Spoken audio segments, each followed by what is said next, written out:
हमारे हाथ में एक पेपर है, इस पेपर को देखिए। ये पेपर की साइज आप बाय डिफ़ॉल्ट जो शुरू से प्रिंट करते हुए आते थे वो A4 साइज का पेपर होता था, 8.5 इंच बाई 11 इंच में होता था पेपर ये।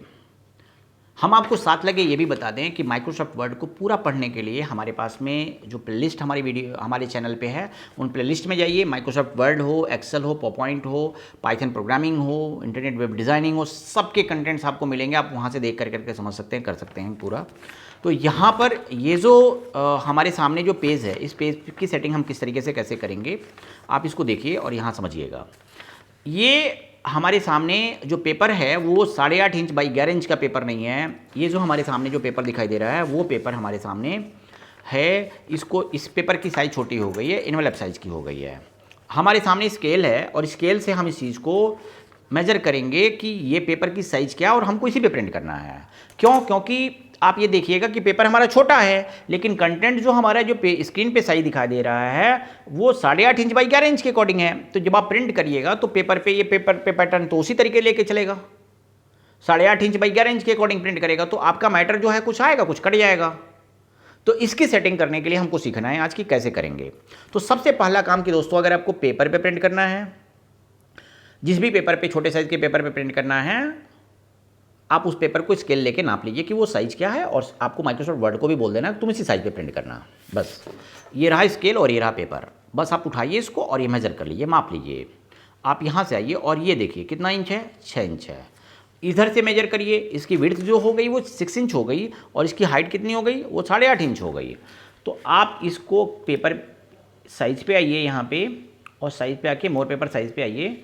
ये by default 8.5 inch by 11 inch बोल रहा है। आप इसे बोलिए कि नहीं तुम हो 6 इंच के और जो इसकी हाइट है वो 8.5 इंच की है।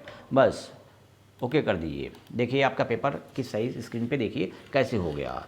ये 6 इंच विड्थ हो गई और ये क्या हो गया, हाइट इसकी जो है वो 8.5 इंच हो गई। उसके बाद भी देखिएगा पेपर पे 1 इंच लेफ्ट साइड से छोड़ा हुआ है, 1 इंच लेफ्ट साइड से छोड़ के प्रिंट करेगा, 1 इंच राइट साइड से छोड़ के प्रिंट करेगा। This will be exact location of your paper कि आपको पेपर पे यही आपके मैटर का लोकेशन होगा कि चारों तरफ से एक एक इंच छोड़ के प्रिंट करेगा, जो कि ऑलरेडी प्रीवियस वीडियो में मैं आपको कस्टम मार्जिन के बारे में बता चुका हूं। लेफ्ट राइट टॉप बटन के जरिए जो डिस्टेंस थी, आप चाहेंगे तो आप इसको भी कम कर सकते हैं कि नहीं हमको कम ये 0.5 इंच छोड़ के प्रिंट करें, आप बता सकते हैं। तो अब आपको समझ में आ गया कि ये क्या है। इस पेपर पे अगर हम लगा के प्रिंट करेंगे तो ये पेपर की साइज चेंज हो गई है। हम यहाँ पे इस साइज़ को आकर करके मोर पेपर साइज से इसका साइज़ चेंज कर लेंगे, ये इसी साइज़ पे प्रिंट करेगा। अगर आपको इससे भी छोटा इनवलप है आप उसको भी मेज़र करिए, उसके अकॉर्डिंगली आप उसका साइज़ लिख दीजिए, उसकी विड्थ मेजर करिए, उसकी हाइट मेजर करिए, वही साइज़ हाइट और विड्थ का दे दीजिए और देखिए जो ही ओके करेंगे तो तुरंत वो चेंज कर लेगा और उसी के अकॉर्डिंगली अकोमोडेट कर लेगा, एडजस्ट कर लेगा अपने आप को। तो चलिए अब इस वीडियो में हम एक स्टेप और आगे पढ़ाते हैं आपको। वो अगला स्टेप हमारा है कॉलम्स का। अभी इस समय पे पेपर की साइज़ हम फिर से वैसे ही कर लें जैसा पहले ये था। तो कस्टम मार्जिन में हम आ गए, कस्टम मार्जिन में हम पेपर साइज़ पे हम आ गए, मोर पेपर साइज़ पे हम आएंगे और ये बाय डिफ़ॉल्ट जो साइज़ इसकी थी वो 8.5 इंच बाई 11 इंच में था, 8.5 इंटू 11 इंच में था। अब इसको ओके करिए, फिर ये अपनी साइज़ में आ गया। फिर इसको आप बोलिए कि नहीं ये कॉलम्स में आकर करके 2 कॉलम में कर दो। 2 कॉलम में होने का मतलब ये कि अक्सर आप मैगजीन में देखते हैं, न्यूज़पेपर पे देखते हैं कि जो कंटेंट आपका होता है वो बहुत सारे कॉलम्स में होता है। एक कॉलम पढ़ते चले गए, फिर दूसरे कॉलम में पढ़ते हुए आते हैं, फिर तीसरे कॉलम में पढ़ते हुए आते हैं। तो ये जो कॉलम्स हैं उस तरीके से हमको अपने इन कंटेंट्स को माइक्रोसॉफ्ट वर्ड के फाइल में भी ऐसा मेंटेन करना है कि हम पेपर पे भी इसको कॉलम्स के रूप में ही ले लें। मतलब जो पेज हमारे सामने दिखाई दे रहा है बस उस पर एक कॉलम हो गया, फिर ये कॉलम पूरा कंप्लीट हुआ तो बोले उसी पेज के दूसरे कॉलम पे हम पढ़ते हुए आए। तो ऐसा काम करने के लिए हमको करना क्या होगा कि इसी चीज़ को हम इसको कॉलम के तौर पे कैसे लेके दर्शाएंगे, दिखाएंगे। इस काम के लिए हम क्या करते हैं कि इसको कॉलम में आके 2 कॉलम कर दिया। अगर हम 3 कॉलम कर देंगे तो 3 कॉलम में बना लेगा। हम 2 कॉलम ही करें। यहाँ पे अगर हम लिखते हुए चलते चलते चले जाएंगे, यहाँ पे अगर हम आ जाएं, यहाँ पे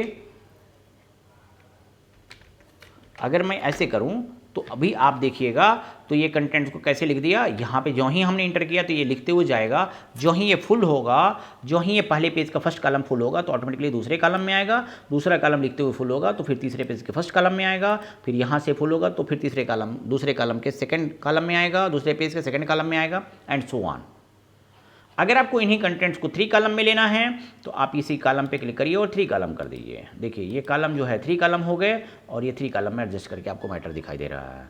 अगर आप कॉलम में आकर करके मोर कॉलम पे आ पाइएगा, यहाँ पे भी देखिए 1 कॉलम लेफ्ट कॉलम करेंगे तो लेफ्ट वाला कॉलम कम करेगा और राइट वाला कॉलम थोड़ा ज़्यादा कर देगा। अगर आप राइट कॉलम करिए, यहाँ पे आके इन ऑप्शंस को चेक कर सकते हैं, आप खुद ही देख सकते हैं कि राइट कॉलम करने पे राइट वाला कॉलम लेफ्ट वाला कॉलम जो है वो बड़ा करेगा, राइट वाला कॉलम छोटा करेगा।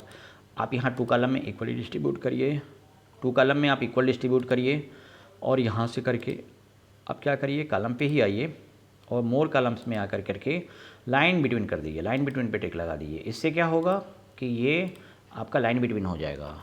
इस आपके सामने जो कॉलम डिस्प्ले करे तो उनके बीच में एक लाइन ड्रैग कर देगा। लाइन ड्रा होने से ये होगा कि जो कंटेंट आपका होगा वो 2 कॉलम में दिखाई देगा, जिससे कि आप आसानी से यहाँ पर इन कंटेंट्स को अच्छे तरीके से एडजस्टमेंट आपने देख लिया और कर लिया है यहाँ पे, जिससे कि रीडेबिलिटी भी अच्छी हो जाएगी कि कभी पढ़ते हुए ये नहीं होगा कि आप इस कॉलम में दूसरे कॉलम में पढ़ते हुए चले गए। तो हम यहाँ से इस चीज़ को देखेंगे और हम इसका एडजस्टमेंट भी करेंगे। कॉलम्स पे हम आ गए, मोर कॉलम्स पे आ गए, यहाँ पे लाइन बिटवीन पे हम आ गए और लाइन बिटवीन पे ट्रिक करेंगे और ये ट्रिक करके ओके कर देंगे, या लाइन बिटवीन पे ट्रिक हटाएंगे और ओके कर देंगे। यहाँ से समझ में आ गया?